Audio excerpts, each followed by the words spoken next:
কয়েকটা প্রশ্ন আছে। এক নম্বর, আসসালামু আলাইকুম হুজুর, বাংলাদেশের ইসকন সংগঠনের বিষয়ে কিছু বলবেন। আমি খবর নিইনি, আমি মোবাইলে দেখছি, যতক্ষণ পর্যন্ত ডিটেলস খবর না পাবো এই সম্পর্কে আলোচনা করা আমার জন্য শোভনীয় নয়।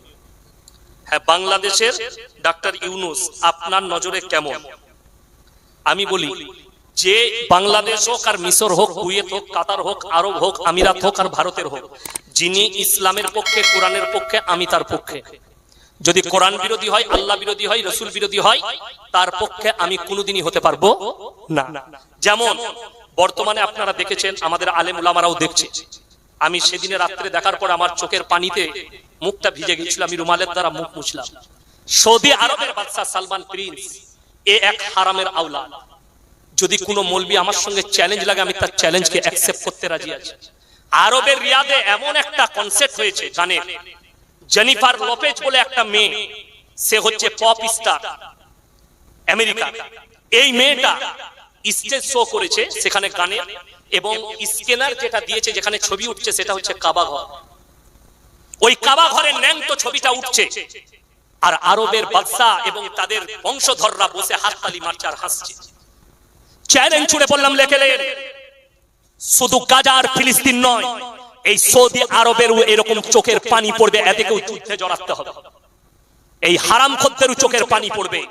আজকে ফিলিস্তিন আর গাজা 40 থেকে 42 হাজার শিশু মারা গেছে, আর এই হারামখোররা কোটি কোটি হাজার কোটি টাকা খরচ করে এক একটা কনসার্ট করছে, 1 টাকা খাবার পাঠায়।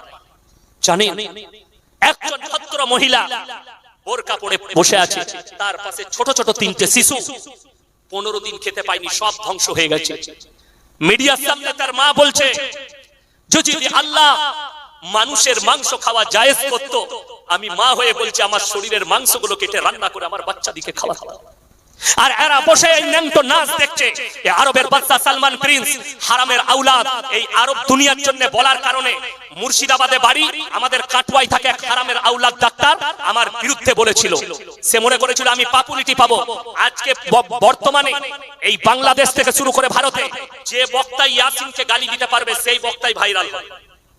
দেখতে পাচ্ছি যে লোকটা, আমাকে আপনি কালকে ফেসবুকে গালি দেন, আপনাকে লোকে চিনে যাবে এই লোকটা ইয়াসিনকে গালি দিয়েছে। আমি আজকে 1 মাস আগে বলেছিলাম লেবানন জড়াবে, যুদ্ধে জড়িয়ে গেছে। তারপরেই বলেছিলাম ইরান জড়াবে, ইরানও জড়িয়ে গেছে। গোটা মিডল ইস্টে এই চিঙ্গারি জড়িয়ে। বড় কষ্ট লাগে। ডাক্তার ইউনূস যদি আল্লাহর পক্ষে হয়, রাসূলের পক্ষে হয়, ইসলামের পক্ষে হয়, আমি তিনার পক্ষে। মাথায় রাখবেন, যদি আলেম বিরোধী হয়, কোরআন বিরোধী, আল্লাহ বিরোধী হয়, তা আমি উনার বিপক্ষে। ইউপিতে মসজিদে আগুন জ্বালিয়েছে, আমি আপনাকে আগেই বলেছি। এখন 500 বছর আগেকার মসজিদের তলায় মন্দির খুঁজে পাচ্ছি, সার্ভে করার জন্য কোর্ট ইজাজত দিচ্ছে। আমি বলছি, আমি যদি কলকাতা হাইকোর্টে গিয়ে একটা যদি কাগজ দাখিল করি যে আমি দেখতে চাই মায়াপুর ইসকন মন্দিরের নিচে মসজিদ আছে, আমি সার্ভে করতে চাই, আমাকে হুকুম দিবে? বড় কষ্ট লাগে, আমি দেখতে চাই। আমি যদি বলি মুখ্যমন্ত্রীর কালীঘাটের বাড়ির নিচে মসজিদ আছে, আমাকে কি সার্ভে করতে দিবে? আমরাও তো দাবি করতে পারি, এগুলো ফুজুল দাবি। আর ভারতে এক শ্রেণীর উস্কানি দিচ্ছে, আর এর পেছনে আরএসএস এর একটা বড় অংশ হাত রেখেছে, যে উস্কানি দাও আর এই ভারতের মধ্যে হিন্দু মুসলিম দাঙ্গা লাগাও। কিন্তু ইনশাআল্লাহ পশ্চিমবঙ্গের হিন্দু মুসলিম আমরা ভাই ভাই।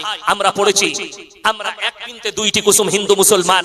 আমরা পড়েছি বন্দে আলিমিয়ার লেখা, আমাদের ছোট গায়ে ছোট ছোট ঘর থাকি, সেটা সবে মেলে নাহি কেউ পর, পাড়ার সকল ছেলে মোরা ভাই ভাই, একসাথে খেলি আর পাঠশালায় যাই।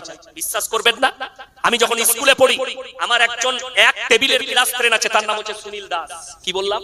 সুনীল দাস। এখন ফুচকা বিক্রি করে, মাদ্রাসাটা পেরিয়ে রোডের সাইডে। আমি যখন বাড়ি থেকে আসি, বিকাল বেলায় জলসায় বের হয়, হেঁটে আসি, তখন আমাকে কি বলে জানেন? হুজুর একটা বিসমিল্লাহ করে যান। বন্ধুত্ব আছে, মহব্বত আছে। করোনার সময় 400 ফ্যামিলির কাছে খাবার পৌঁছেছিলাম আমার গ্রামে। আমি সর্বপ্রথম লিস্ট যাদের করেছি, ওই দাস এবং বাগদিদের করেছি। এদের কাছে আগে পৌঁছাও, এরা আমার কাছে সংখ্যালঘু। এটা ইসলাম। রাসূল আকরাম সাল্লাল্লাহু আলাইহি সাল্লামের হাদিস, তোমরা দেখো না তোমার বাড়ির পাশে কে বসবাস করছে, সে হিন্দু হোক, দলিত হোক, আদিবাসী হোক, খ্রিস্টান হোক, যে ধর্মেরই হোক, সে ক্ষুধার্ত হলে খাবার দাও, বস্ত্রহীন হলে বস্ত্র দাও, বিপদে পড়লে পাশে দাঁড়াও। এইটাই হচ্ছে ইসলাম। জোরে বলুন সুবহানাল্লাহ। আজকে আমরা শান্তির সঙ্গে বসবাস করছি, কেউ এসে আপনার আমার কাছে অশান্তি লাগাবার চেষ্টা করছে। বেলডাঙ্গার মানুষকে বলবো, মুর্শিদাবাদের মানুষ সবর আর ধৈর্য ধারণ করুন। আল্লাহর নামে যে গালি দিয়েছে, কোর্ট যদি বিচার করতে না পারে, পুলিশ প্রশাসন যদি বিচার করতে না পারে, আল্লাহর কসম আমার আল্লাহর বিচারের দেরি বেশিক্ষণ নয়। আর আল্লাহ যখন মার দেয়, আল্লাহর মারের আওয়াজ উঠে। ওটা যদি জানতে হয়, ফিরাউনের লাশ রাখা আছে, গিয়ে জেনে নাও আল্লাহর মারের আওয়াজ নাই। কিন্তু আল্লাহর মার বড় ডেঞ্জার। নমরুদকে আল্লাহ ধ্বংস করেছে, খবর নাও। যতগুলো বেঈমান কাফের এসেছে, আল্লাহকে গালি দিয়েছে, আল্লাহ তাদেরকে ধ্বংস করেছে। কিন্তু কি বলবো, মুসলিমরা সবর ধৈর্য ধারণ করতে জানেন না, যেটা রাসূল সাল্লাল্লাহু আলাইহি সাল্লাম দিয়েছে। আপনি উগ্রতা নিচ্ছেন, ওই জন্য আপনাকে বলছি এডুকেশন নেন, শিক্ষা নেন। বাংলাদেশে আইনজীবী সাইফুল ইসলাম আলিফকে হত্যার ব্যাপারে কিছু বলেন। কে হত্যা করেছে আমি জানি না, তবে যেই হত্যা করুক শুনেলেন, কোন মুসলমান যদি কোন হিন্দুকে হত্যা করে, কোন হিন্দু যদি কোন মুসলমানকে হত্যা করে, কোরআনে আছে কেউ যদি বিনা কারণে একটা মানুষকে হত্যা করলো, সে গোটা মানব সমাজকে হত্যা করলো। কেউ যদি কোনো কারণে একটা মানুষকে বাঁচালো, সে যাকে বাঁচাক, হিন্দু হোক, দলিত হোক, আদিবাসী হোক, তাকে যদি বিপদ থেকে বাঁচান, মৃত্যু থেকে বাঁচান, গোটা মানব সমাজকে বাঁচানো। এটা আল্লাহর দ্বীন। আপনাকে বলছি, যারা হত্যা করেছে তাদের বিচার আল্লাহ করবেন, দুনিয়াতে কেউ না করতে পারে। আর একটা প্রশ্ন আছে হুজুর, আমার প্রশ্ন, পীরের হাতে বায়াত না হলে আল্লাহকে পাওয়া যাবে না? কোরআন ও হাদিস থেকে সঠিকটা বলুন। দেখুন, আমাকে বীরভূম থেকে একটা ছেলে প্রশ্ন করেছিল যে তুমি গাছে কি দিয়ে চাপো? আমি বললাম ভাই ডাল ধরেই চাপি। গাছে চাপলে কি ধরে চাপতে হয়?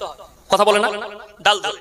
তো আমাকে বললো আপনি গাছে চাপলে যেমন ডাল ধরে চাপেন, তাহলে আল্লাহকে পেতে গেলেও পীর না ধরলে আল্লাহকে পাওয়া যাবে না। তাকে আমি বললাম ভাই আমি যদি ডাব গাছে চাপি তা কি ধরবো বল?